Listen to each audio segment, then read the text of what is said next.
Alright guys, wanted to show off this rare Pepe, as my hip son would call it. It's a CRT Mitsubishi standard definition. It's a CS-40809, I believe. The very last, as I understand it, CRT that Mitsubishi made, and the only one that I know of that has component inputs. I've been looking for something like this for 8 months. I put an alert out on Craigslist and just put Mitsubishi TV on Craigslist, and I've been filtering through and waiting for a Mitsubishi TV that had component inputs. And you know, I'd find one here and there and ask them for the model number and look it up, and they would all, you know, have S-video.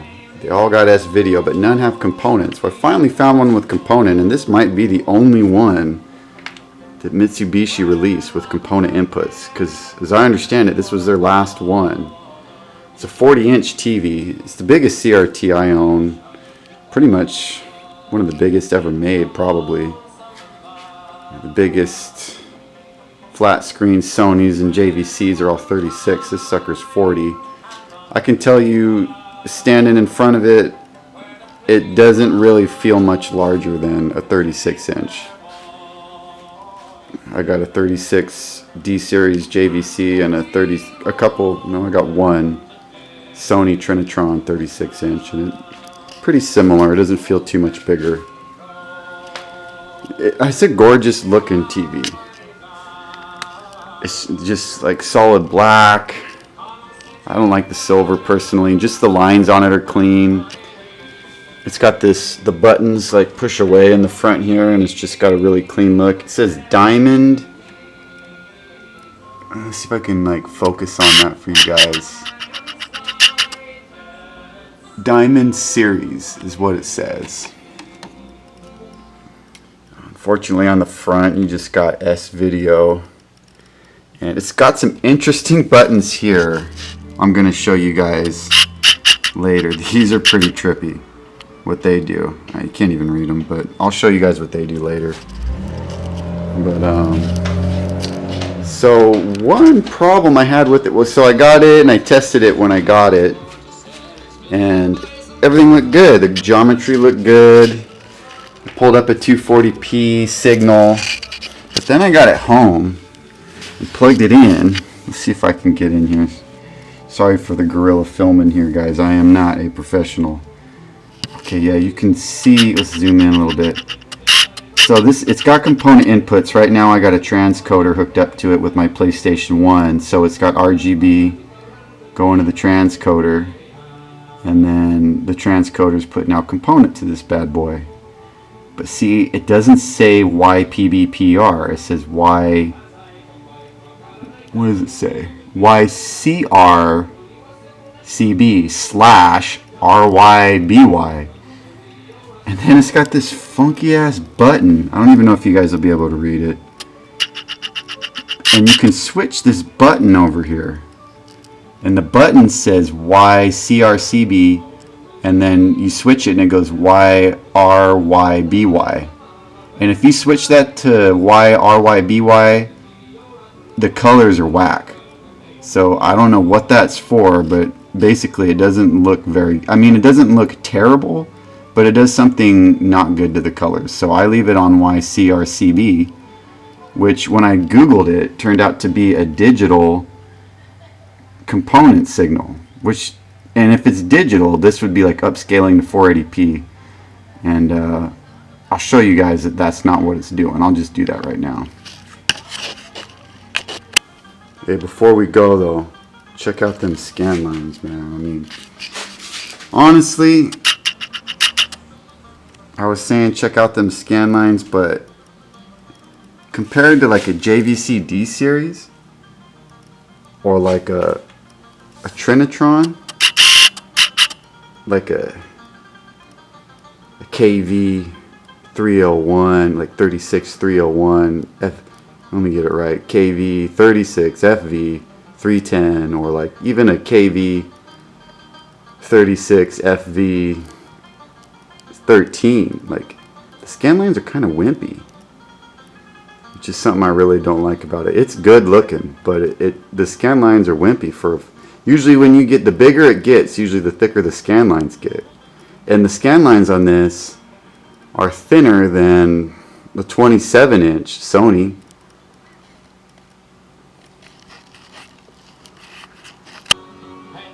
Alright boys, I'm back with the PlayStation 2 hooked up now, and we're just going straight component into it.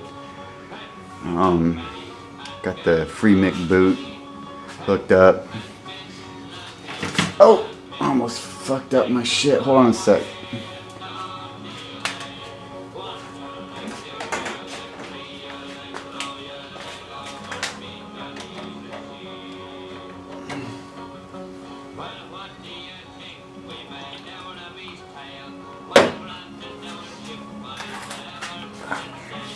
Alright, I'm back.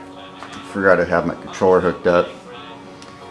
So, cool thing about the free Mic boot and having a hard drive hooked up to the PS2 is you can do all kinds of shit.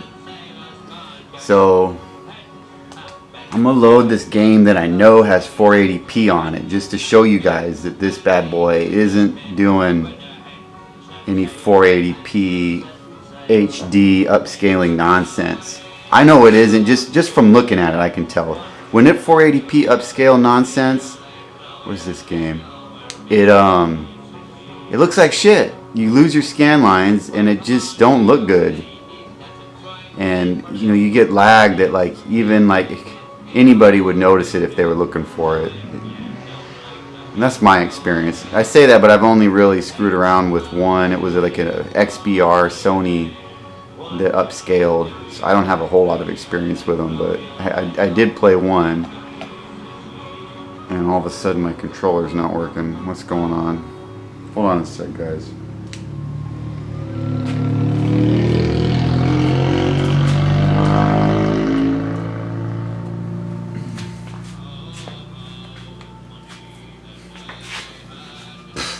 I just have to edit this out because this happened to me yesterday. I just stopped working all of a sudden. The controller wouldn't work. Maybe it's my controller. What the fuck?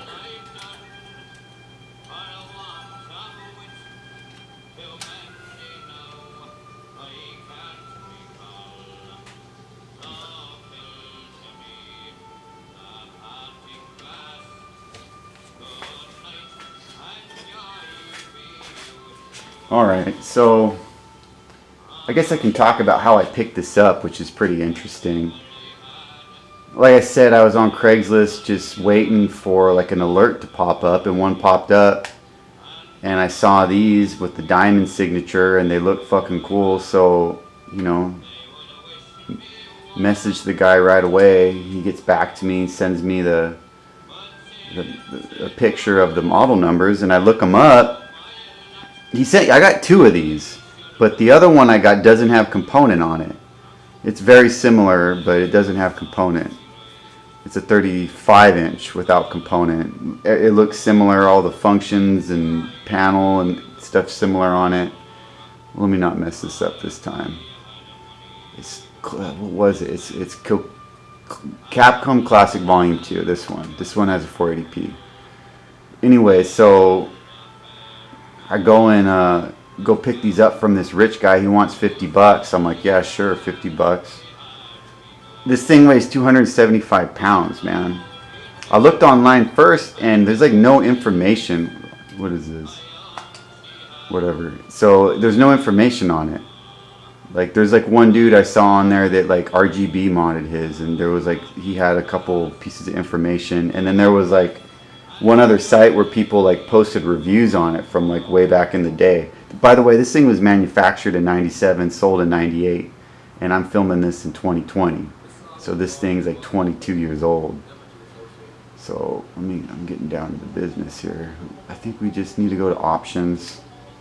Sorry, I'm kind of all over the place, guys, but it's like progressive. Okay, so check this out. You go to progressive. Yeah, progressive. Boom. So I'm in 480p right now, and it's not doing it. So that component that thing that on the back where it says it's doing digital component is wrong. It's I talked to some I made a post on Reddit and asked guys like, hey, what the hell? Like, I kind of told them the situation. I told you about the weird labeling of the component on the back, and a couple of friggin' Reddit gurus with like 8 years experience on Reddit and like Credit 1 mil, or what is it, Karma 1 million, were like, it's probably just mislabeled. And I'm inclined to believe them at this point, because like you seen it, like that just proves it. This guy's not doing component, or I'm sorry, it's not doing it's not upscaling, it's not doing 480p. So let's just get out of here. There's nothing else worth looking at on here.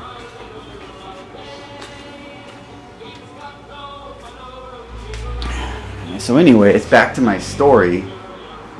Yeah, how I picked it up. You know, I had that. What was I? Where was I? I made the alert on Craigslist, and the guy got back to me after 8 months. I found one. I go down there to pick it up, and the funny thing is, that's what I was trying to get to. This dude, so he paid $3,000, like $3,200 for this brand new when he got it. It's fucking nuts. I looked online, and that's what it was saying it cost. And he had this thing. His wife was still using this, and she had it hooked up to RF in the back. They have this $3,200 beast, and it's hooked up to RF, guys. It's like, what?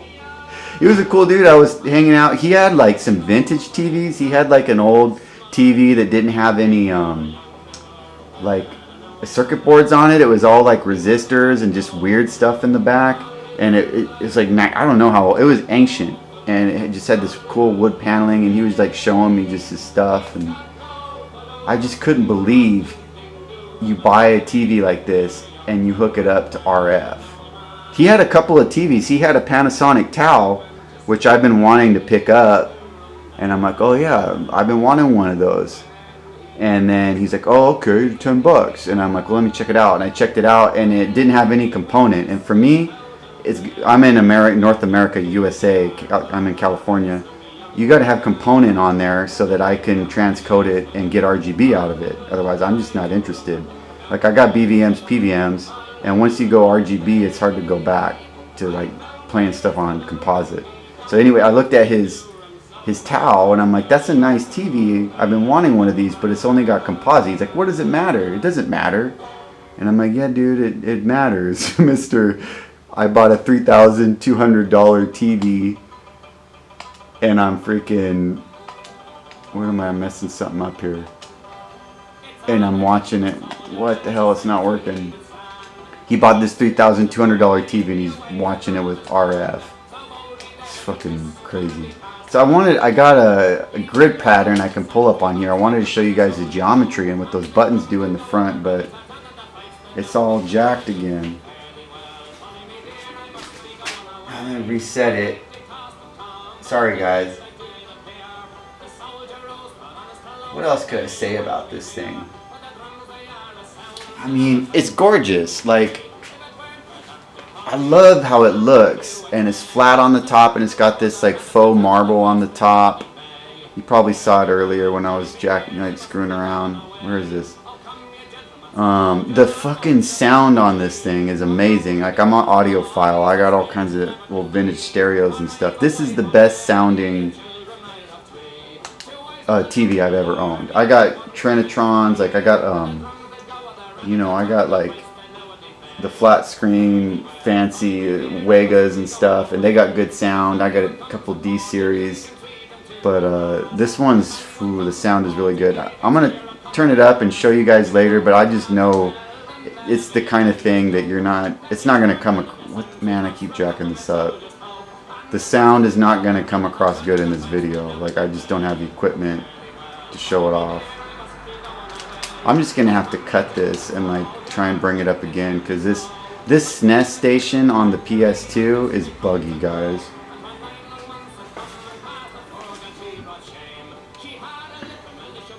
Yeah, I'm kind of running out of stuff to say about it.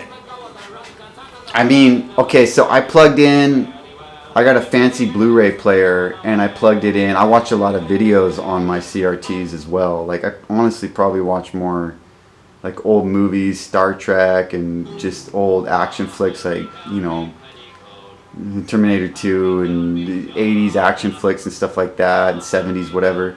I probably watch more of that than I actually play old video games on these anymore. And so that's something I always check, like how good do movies look on them? Because sometimes, like the JVC-D series, for example, fucking looks great. 240p just looks amazing on it. But movies don't. Hold on a second.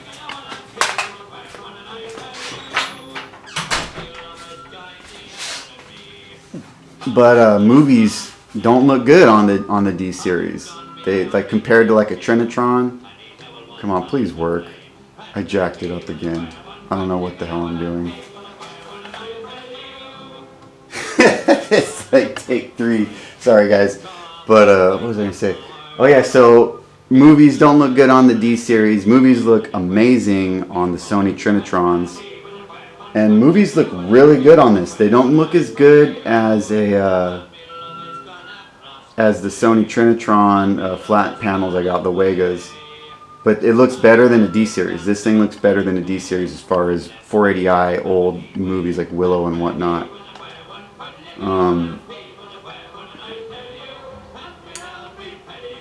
Yeah, let's see if I can get a grid pattern up on here. I want to show you guys the geometry and the weird geometry adjustments it has. Maybe if I just let this load for a minute. Okay, so that's what I want. I want my US. Oh, you know why it's not loading? I'm a dumbass. I don't have my USB stick plugged in. Bingo! There we go. Alright. Fucking A. And I was all saying, oh, it's buggy, SNES station sucks, man. I just didn't have the fucking USB stick plugged in. Let's have some more beer. Anyways, alright, here we go. USB. It's my old RetroPie stick that I don't even use anymore because I moved on to a CRT MU driver. But it's format. Alright, I'm back, guys. So the fucking geometry on this for a 40-inch screen is just amazing. Like, I mean, you throw a grid on anything CRT and it's not going to be perfect. Like, if you get up in there on the nitty gritty, like the bottom right corner, and we can see that it's, in fact, right now it doesn't even look bad, but it drops off a little on the bottom right. Like, but I don't know, like I'm looking at it through the view screen on my camera and it just looks different than it does just looking at it. I mean, part of the issue here is this is a bubble screen. You know, it's not a flat panel. So bubble screens, to me, compared to like a flat panel like a JVC iArt or like a Sony Wega, the bubble screens are like inherently have bad geometry because the bubble on it, like it's fucking curved. Like, even, you know, they say like, oh yeah, the curved screens have better geometry, it's not warped, and there's some truth to that. Like, I picked up a lot of Sonys that are just jacked from the start. You pick them up, Sony Wegas, and the geometry is just beyond repair. Like, you can't yoke adjust it, you know. I don't know, like, I tried recapping one once, I blew it up, I don't want to talk about it, but anyways, you know, they tend to be better on these bubble screens. You tend to find more bubble screens that aren't completely jacked than flat panels. But I found flat panels that are in really good shape. Like, especially those Sony Wegas, like, what are they, like the 32 FV 15s, 13s, the teen series seem to have good geometry. And even a good geometry one, like the geometry on this just looks fucking amazing. It looks really good. But it's a bubble screen, so it just, like, it's inherently kind of curved. I mean, that was a long way of saying it's got a bubble screen. But one thing I will say is the bubble on this guy is less pronounced than a J. I got a 36-inch D, like a 303D. I got 36-inch 303D series, and that fucking bubble on it, it's like a like a Looney Tunes goldfish bowl. Like, it's a serious curve on the top and the bottoms in both dimensions on that. This one has a much softer curve on it. It's less pronounced. And the geometry looks really good. Now, remember those buttons I was telling you about on the front? I'm going to show you what they do. And when I went and first got this, I told the guy, like, hey, like, I'll buy this, but the geometry's off on it. It needs a yoke adjustment. And that's because of this. He had it misadjusted. Watch what this does. So those buttons I was telling you guys about on the front, look what they do, dude. They do like a yoke adjustment. There's 2 of them. And it looks like they do more than a yoke adjustment. Like, it actually affects the geometry too. I hope that came across on the video recording, but like, I was doing research on this, like, okay, can I service the yoke adjustment in the service menu? Because like a lot of Trinitrons you can do that. You don't have to open it. Like I know, like, I had like an XBR Trinitron that, like, it wasn't even service menu, it was the regular menu. You just went into it and you could adjust the yoke, like the whole screen would tilt. And then, I mean, like, my D series had a bad tilt and I had to open it up and like manually twist the yoke. So I was gearing up to do something like that on this. And then when I got it and I'm dicking around with the buttons on the front, there's buttons on the front that turn it, which is, I've never seen that. It's just kind of cool. So I'm about done talking about this thing. I got this grid pattern up. Like, you can't see on this grid. Let me try and get it, like, real up in this thing's business and see if we can see. But what I'm trying to get across, sorry for this, guys, is that the convergence on this is not great. Like, when you get to the center, let's see if it'll zoom. I don't know. I can't do it with this camera. I'm just going to back off. But when I look at the center, like, the red and the green, the red and the blue are not they're not converged in the center of the screen. Like, usually you can't even see the red and the blue, like, convergence off on the center of the screen. But on this, you can. I mean, maybe I'm just picky, but it's minor, but I notice it.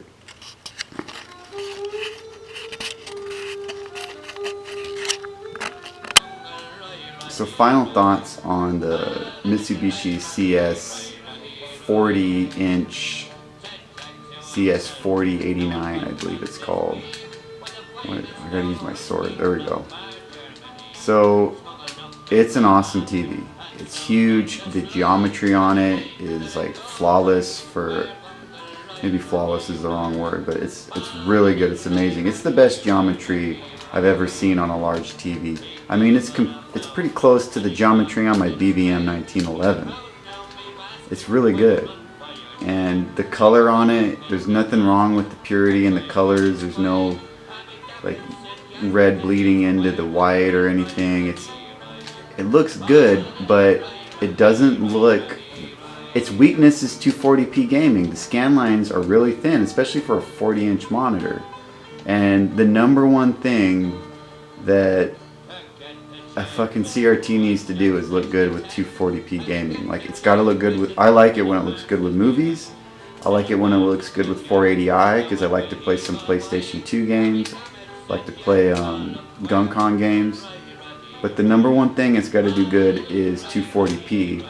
And it does that well. Like, I won't even play games on a JVC iArt because it has like a screen door pattern on it where you can see the mask of the TV. Like, the vertical black lines from the from the mask are just as pronounced as the scan lines.